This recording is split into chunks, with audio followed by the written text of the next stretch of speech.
Prince Albert in a can? You do? Well, you better let the poor guy out.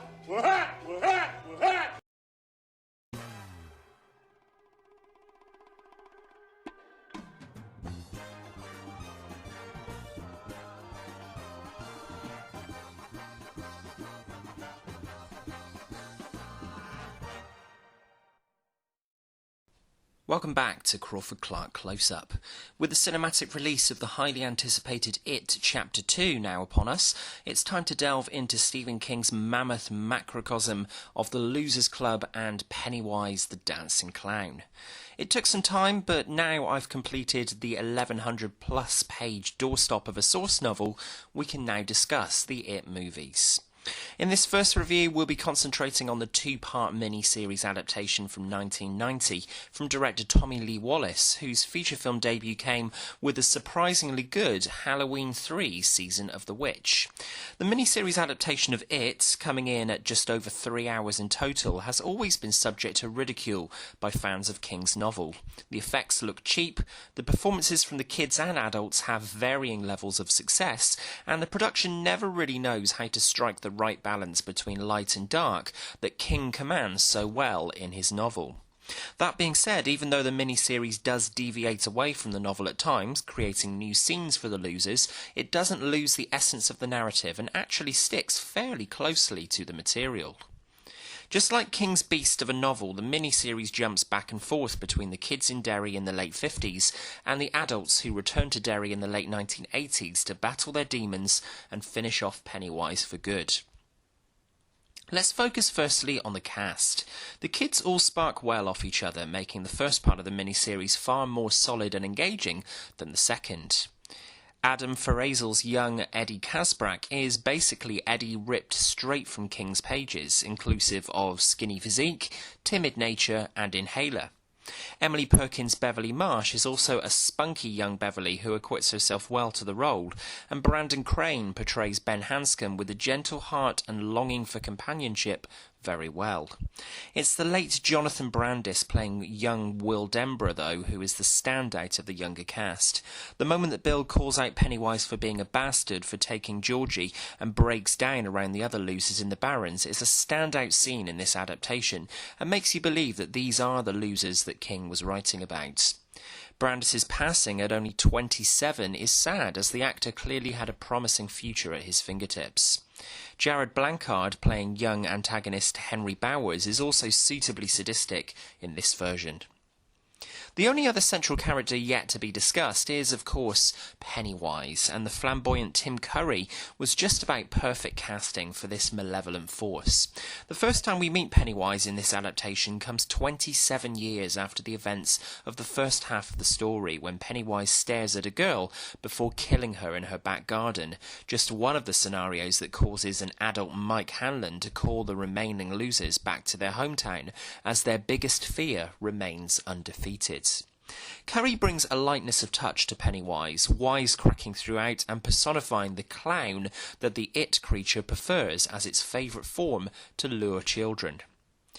Curry is fondly remembered as the best aspect of this first It adaptation, and yet he is afforded surprisingly little screen time. Or perhaps it isn't surprising at all, having read King's novel, as Pennywise flits in and out of the narrative and shapeshifts into a number of different forms. What this adaptation and the newer release from director Andy Muschietti both have in common is the conscious importance that this is a story about these kids, the losers, banding together to battle the monster.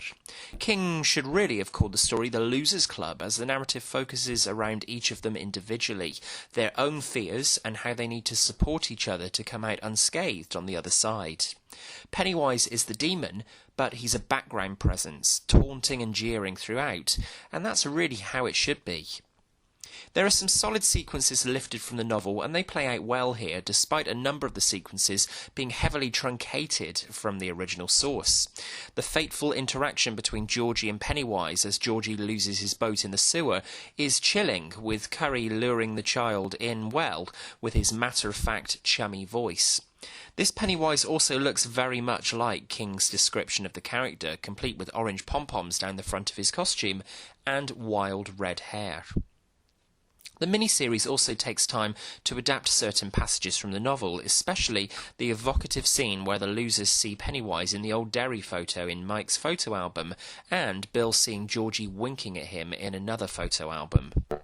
The first half of this adaptation starts well, with each of the adult losers having time afforded to them to recall the events in Derry when they were growing up, as Mike calls them back. The sequence with the adult Stan is particularly crushing, as it is in King's pages, and kudos to the creatives for the fact that they decided to focus enough on Bill's wife Audra here. It's when we come to the second part of this miniseries that things quickly start to fall apart, however. Focusing almost entirely on the losers as adults, they have little chemistry that they had as kids, and the acting comes across as particularly cheesy at times. They all get their moments with Pennywise and are reminded of their fears, but it all seems very rushed. Beverly's interaction with Mrs. Kirsch, for example, is afforded about 3 minutes of screen time when they really could have developed the creepiness of this scene. There are also a number of liberties taken away from the novel. Mike buys back Bill's bike Silver randomly from a shop off-screen, where it should be Bill doing this to remind himself of the carefree moments of his childhood, and there are a few errors made in the storytelling in the second half. Georgie's gravestone reads born 1954 and died in 1960, leading you to think at first that this adaptation is set in 1987, as Pennywise returns every 27 years. But shortly after this, adult Richie sees a sign for his birth and death on the Paramount Cinema, Aladdin in the novel, of 1950 to 1990, indicating that this story is actually set in 1990, which would make this 30 years on from their childhood. If anyone knows why the filmmakers decided to change this, please let us know. There are, however, some quirky set pieces in this second act of the story that work well. Despite it being Ben in the novel who returns to the library and is taunted by Pennywise, it's Richie here, and Curry has never been better as Pennywise than in this sequence, really hamming up his portrayal of the character with jokes and dialogue lifted straight from the novel.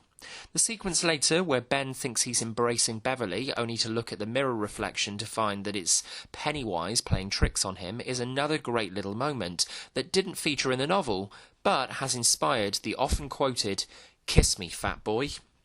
The sequence also notably contains an homage to The Shining, with Jack Torrance kissing the young woman from the bathtub in room 237, only to realise it's the ghost of an old woman. There's also another nod to The Shining here. In the library, Bill rips a piece of paper from the typewriter on Mike's desk and reads, "He thrusts his fists against the posts and still insists he sees the ghosts," over and over again, akin to, "All work and no play makes Jack a dull boy." Another solid little scene that doesn't come from the novel comes in the opening of Part 2, where adult Bill visits Georgie's grave and is taunted by Pennywise, who has dug graves for he and the other losers. There's an in-joke that's made in Muschietti's new It Chapter 2 about the ending of King's novel being maligned by fans of the story, and though the more supernatural elements of King's story were not adapted in this retelling, the turtle or the ritual of Chud, so prominent in the last act of the original story, the adults do still have to defeat Pennywise in its true form, and the true form itself represents some of the most unconvincing model work and CGI that we've ever seen. Audra is taken by Pennywise down into the sewers and is entranced by the deadlights, which is good, but apart from this, the ending is so poor that it undoes all the solid work the filmmakers did on the rest of the adaptation. We're given little time to find out what comes of the rest of the remaining losers after the final battle, with the focus being almost solely on Bill trying to bring Audra back from her catatonic state. To call the finale anticlimactic would be an understatement. Essentially, the It miniseries should be commended for what it succeeds in doing on a limited budget, and it does capture the spirit of King's novel fairly well for the most part, but dodgy effects work and some lame acting on the adult cast's part make this a largely forgettable affair. Fans would have to wait 27 years, a clever turn by Warner Brothers if it wasn't a deliberate choice, before Andy Muschietti's vision of the novel would make it to screens to frighten a whole new generation. From Crawford-Clark Close-Up. Take a chance on me. Sorry. What are your thoughts on the It mini-series adaptation? Does it hold up to scrutiny? Let us know your thoughts in the comments below, and if you enjoyed this review, please subscribe to Crawford-Clark Close-Up at the top of the page for more regular content. Come and find us on Facebook and Twitter, just search Crawford-Clark Close-Up, and drop us an email with suggestions for the channel and for future reviews to crawfordclarkcloseup@gmail.com. That's enough clowning around. Things are about to get a bit more serious, as in the next review we'll be giving our thoughts on It Chapter 1 and the new It Chapter 2. Thanks for watching, and until next time, that's a wrap.